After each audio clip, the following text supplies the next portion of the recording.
इस दुबले पतले बीस्टमैन ने अपना कवच उतार दिया। उसकी पीठ की लंबी लंबी हड्डियां साफ दिखाई दे रही थीं, लेकिन सामने खड़ा योद्धा भी अपनी ताकत दिखाने से पीछे नहीं हटा। उसके शरीर की मांसपेशियां किसी बैल से भी ज्यादा मजबूत थीं। उसने आगे बढ़कर अपने प्रतिद्वंद्वी पर जोरदार मुक्का जड़ दिया। दरअसल दोनों के बीच एक द्वंद्व चल रहा था। हरे रंग का बीस्टमैन उनके कबीले का नेता गुलदान था, जबकि उसके सामने खड़ा योद्धा उसी के लोगों में से एक था। लड़ाई के दौरान गुलदान एक गहरी खाई में जा गिरा। मुकाबला जल्दी खत्म करने के लिए उसने अपनी विनाशकारी जादुई शक्ति का इस्तेमाल किया और सीधे अपने प्रतिद्वंद्वी की जान ले ली। कुछ ही पल बाद वह योद्धा जमीन पर गिर पड़ा और उसकी सांसें थम गईं। गुलदान जीत तो गया, लेकिन इस जीत में कोई सम्मान नहीं था। उसने प्राचीन नियमों को तोड़कर जादुई शक्ति का इस्तेमाल किया था। असल में गुलदान के पास एक बेहद खतरनाक शक्ति थी, जिससे वह लगातार दूसरों की जीवन शक्ति को अवशोषित करके मजबूत करता था। यही शक्ति उसे बीस्टमैन का नेता बनाने की सबसे बड़ी वजह थी। लेकिन उसकी इस लालच ने धीरे धीरे पूरी बीस्टमैन दुनिया को विनाश की ओर धकेल दिया। अपनी शक्ति बढ़ाने के लिए गुलदान ने एक विशाल डार्क पोर्टल खोल दिया और बीस्टमैन के सबसे शक्तिशाली योद्धाओं को एजेरोथ की धरती पर भेजना शुरू कर दिया। इंसान विशाल और समृद्ध एजेरोथ में रहते थे, जबकि बीस्टमैन ड्रेनोर नाम की हरी भरी दुनिया में रहते थे। दोनों दुनियाओं के बीच सदियों से कोई संपर्क नहीं था, लेकिन गुलदान ने इस संतुलन को पूरी तरह बदल दिया। बीस्टमैन इंसानों के गांवों पर हमला करने लगे और अनगिनत लोगों को पकड़कर ले जाने लगे। उधर एजेरोथ के आयरन फोर्ट्रेस में एलायंस का कमांडर लोथार राजा द्वारा दिए गए हथियार को देख रहा था। तभी उसे तुरंत स्टॉर्मविंड वापस बुलाया गया।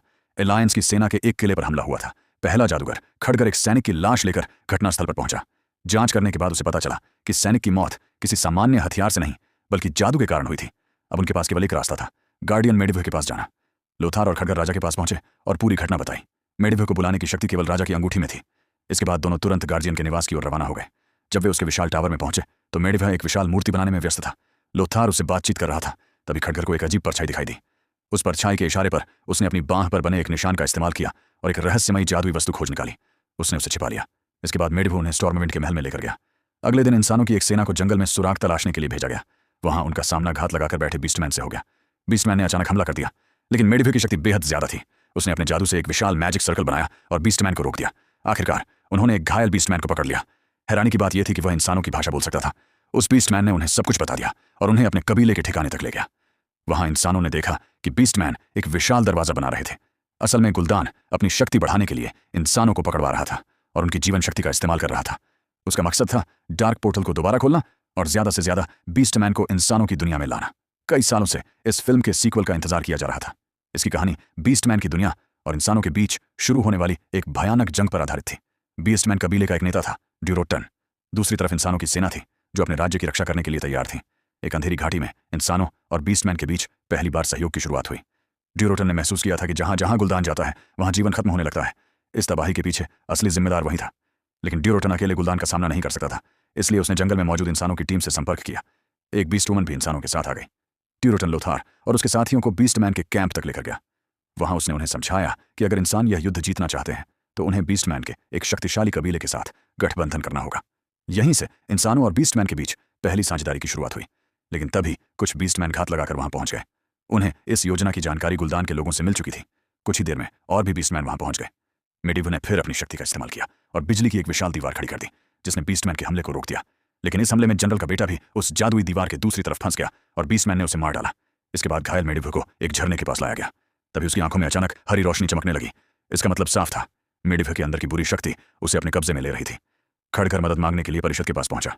आखिरकार उन्हें पता चला कि मेडिवे के शरीर में घुस चुकी यह शक्ति लगातार बढ़ रही थी और धीरे धीरे उसके दिमाग पर कब्जा कर रही थी।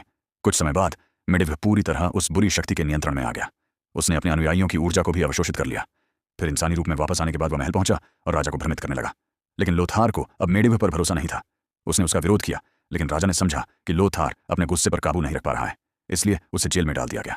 कुछ समय बाद खड़गर स्टॉर्मविंड लौटा और उसने लोथार को जेल से बाहर निकाला। अब खड़गर पहले वाला साधारण जादूगर नहीं रहा था। दोनों ने मिलकर मेडिवे को खत्म करने का फैसला किया।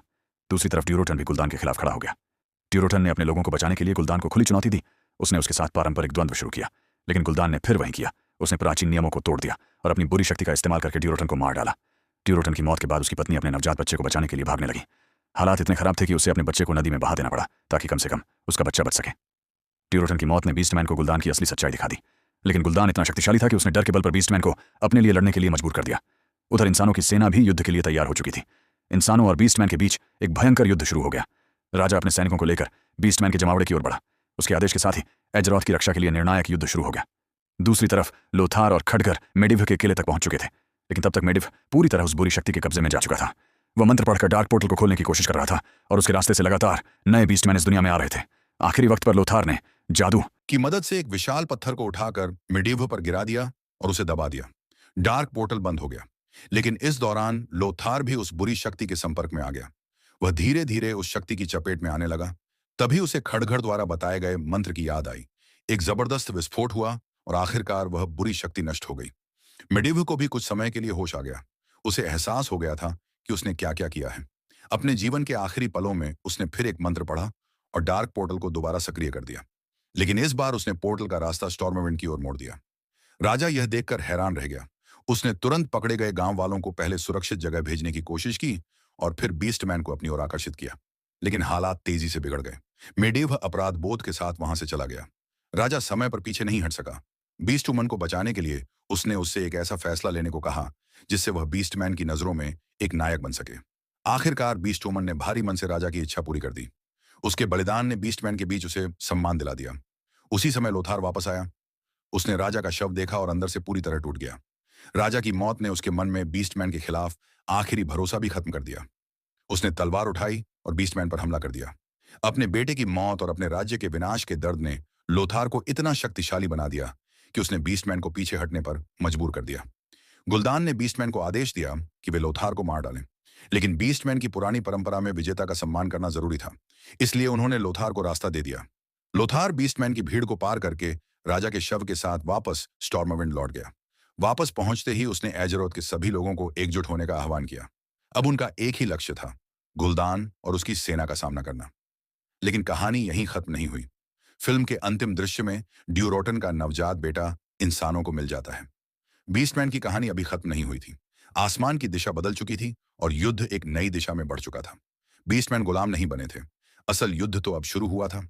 अगर आपको हमारी ऐसी ही शानदार और रोमांचक कहानियां पसंद आती हैं तो हमारे चैनल को अभी सब्सक्राइब करें और ऐसी ही नई कहानियों के लिए जुड़े रहें।